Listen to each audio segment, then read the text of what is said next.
I think it would be really nice to go through a thought experiment concerning special relativity to do the same thing for our listeners. Right. So what happens in so Newton has argued, and just to write down F equals ma as your fundamental equation, there has to be a fact about what a is, right? There has to be a fact about accelerations. And according to Newton, if you put a force on an object, it'll accelerate. If it's a constant force, it'll keep accelerating, go faster and faster and faster. Imagine we do this straight acceleration, linear acceleration. No limit to how fast it can go. That's just a consequence of Newtonian theory.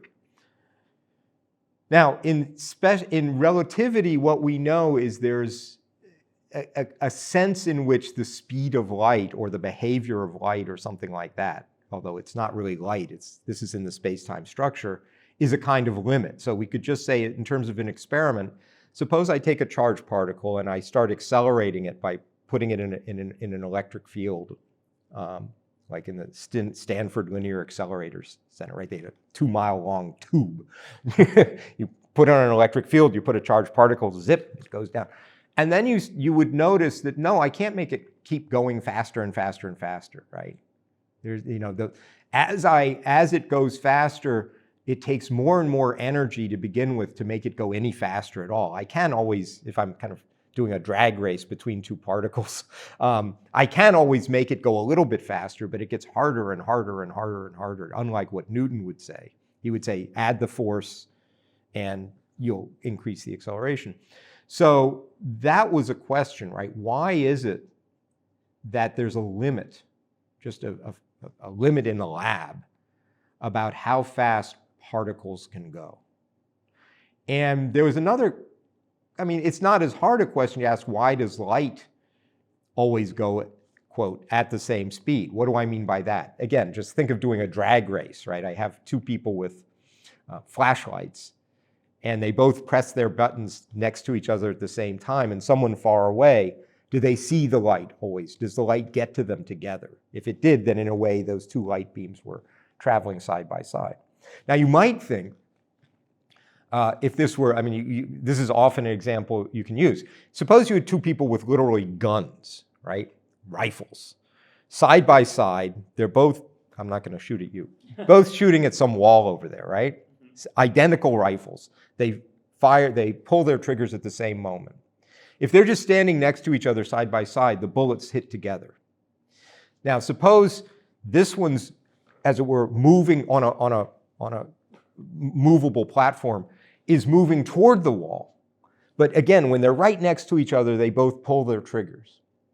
The one moving toward the wall, his bullet will get there faster, right? It'll be the first one there. And if he's moving the other direction, if he's moving fast enough, the bullet will just fall straight down. If he's moving backward at the speed of the bullet comes out relative to the muzzle, even though they're next to each other, his bullet will just fall straight down. Does light work like that? No.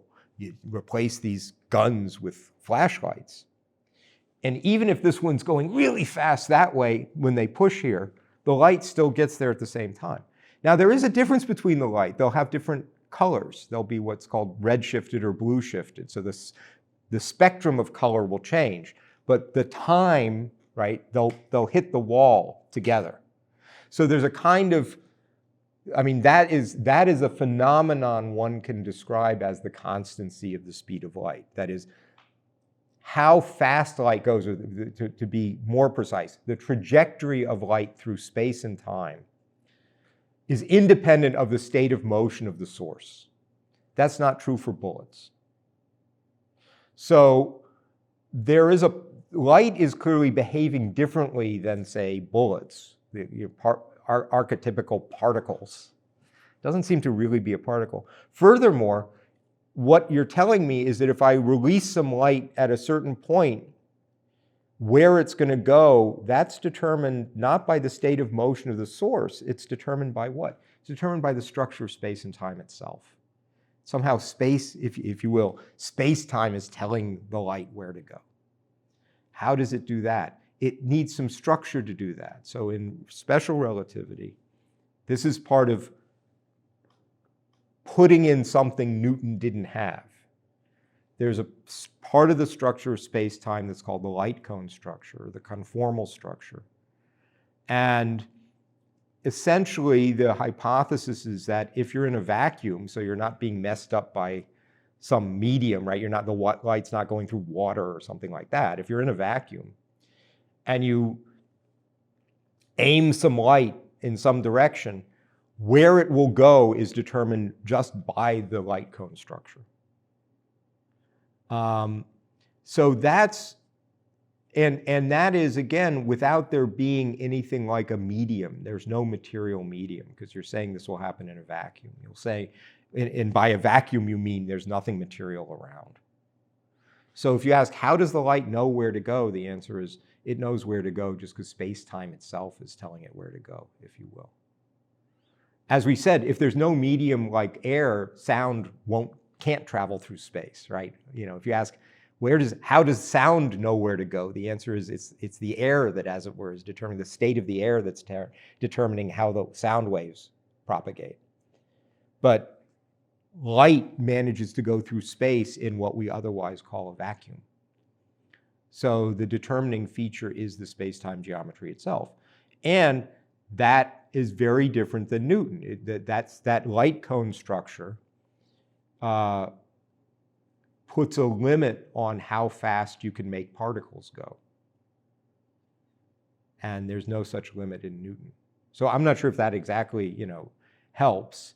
I mean, we're at the point where to really understand the space-time structure postulated by special relativity, you got to get a bit into the geometry and the math if you want to be precise about it. There are some intuitive pictures you can have in your head that are very helpful.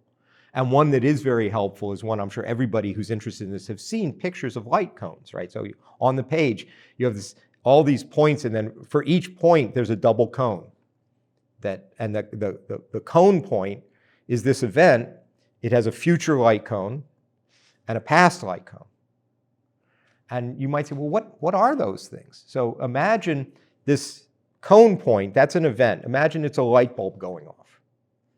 And in your mind, think, well, what happens when a light bulb goes off? Oh, a sphere of light shoots out in all directions and gets bigger and bigger and bigger. Now, that's three-dimensional, but we're now talking about space-time. There's an extra dimension, so we usually cut out one dimension. So imagine I'm a two-dimensional flatland creature, and I set off a light bulb. I get an expanding circle of light going out in all directions. Now, think about how that looks if I now have time going up in this direction on my diagram, and I set off my flash bulb here. I get an expanding circle. Looks like a cone. That's the light cone. That's the future light cone. And the past light cone is telling me all the light that arrives here. How did it get in? It's coming in along the past light cone.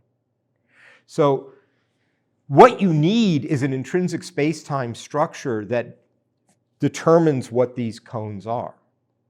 And that's what special relativity has that Newton doesn't have. There's nothing in Newtonian space-time that corresponds to a light cone.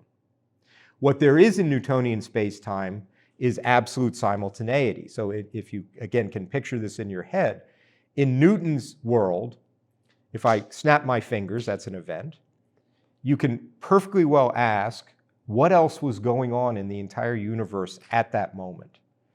And so there's a kind of instantaneous snapshot of the entire universe. And then if I snap it again, a new snapshot, a new snapshot.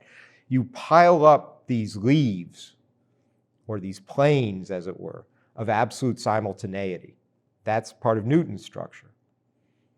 In special relativity, you get rid of absolute simultaneity. So again, people often say, in relativity, simultaneity is relative, but it's not. It's non-existent. There is no such thing as simultaneity, physically. There's no such relation.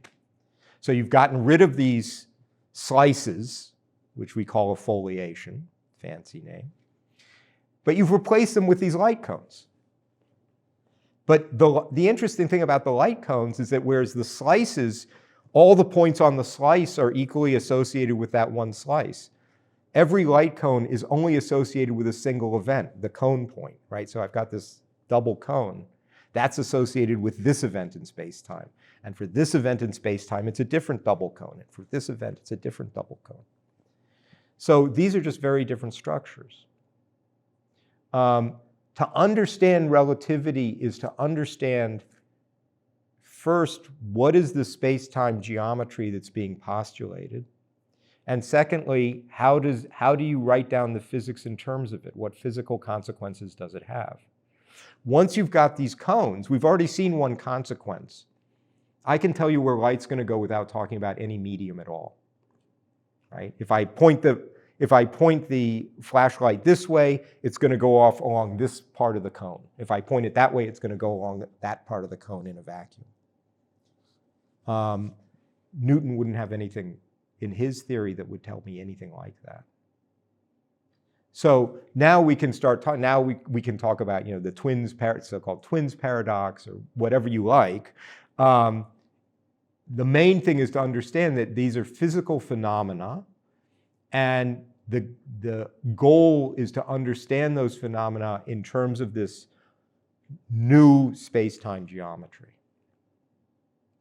But I'm not sure exactly, where you. I mean, we've already seen that you can have a principle like nothing goes faster than light, which for Newton would say, what? He's thinking of, Newton thought of light as particles. He had a corpuscular theory. And if you ask Newton, okay, here's a light particle going along, could some other kind of particle go faster than it? He'd say, yeah, put enough force on it, right? Put enough force on it, you can get it to go faster. Why not?